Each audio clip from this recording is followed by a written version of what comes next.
நாராயணகுரு கல்லூரி உடற்கல்வித்துறை சார்பில் நடைபெற்ற மண்டல அளவிலான பெண்கள் கபடி போட்டி. கோவை காக்காசாவடியில் அமைந்துள்ள ஸ்ரீ நாராயணகுரு கல்லூரியில் உடற்கல்வித்துறை சார்பாக ஜோன் பெண்களுக்கான கபடி போட்டிகள் 2 நாட்கள் தொடர்ந்து நடைபெற்றன. கோவை பாரதியார் பல்கலைக்கழக இடைநிலை கல்லூரிகளுக்குட்பட்ட மண்டலம் சார்பில் 14 கல்லூரிகள் இப்போட்டியில் பங்கு பெற்றன. நேற்று முதல் துவங்கிய இப்போட்டியானது விறுவிறுப்புடன் நடைபெற்றது. தொடர்ந்து முதல் அரையிறுதிப் போட்டி, இரண்டாம் அரையிறுதிப் போட்டி மற்றும் இறுதிப் போட்டிகள் நடைபெற்றன. இப்போட்டியினை ஸ்ரீ நாராயணகுரு கல்வி அறக்கட்டளையின் செயலாளர் ஸ்ரீஹரி மற்றும் பாரதியார் பல்கலைக்கழக உடற்கல்வி இயக்குநர் அண்ணாதுரை ஆகியோர் துவக்கி வைத்து மாணவர்களுக்கு வாழ்த்துக்களை தெரிவித்தனர்.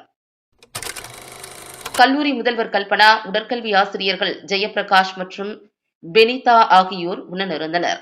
முதல் அரையிறுதிப் போட்டியில் ரத்தினம் கல்லூரி அணியும், இரண்டாம் அரையிறுதிப் போட்டியில் பொள்ளாச்சி என்ஜிஎம் கல்லூரி அணியும் வெற்றி பெற்று இறுதிப் போட்டிக்கு தகுதி பெற்றது. இறுதிப் போட்டியில் என்ஜிஎம் பொள்ளாச்சி அணி 58 புள்ளிகளும் மற்றும் ரத்தினம் கல்லூரி அணி 35 புள்ளிகளும் பெற்றன. இறுதியில் என்ஜிஎம் கல்லூரி அணி வெற்றி பெற்று கோப்பையை கைப்பற்றியது.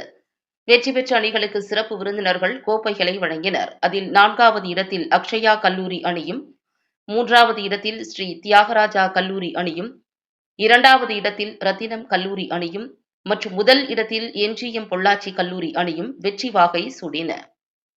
இந்நிகழ்ச்சியில் ஆசிரியர்கள், முக்கிய பிரமுகர்கள், பயிற்சியாளர்கள், மாணவ மாணவியர்கள் உட்பட ஏராளமானோர்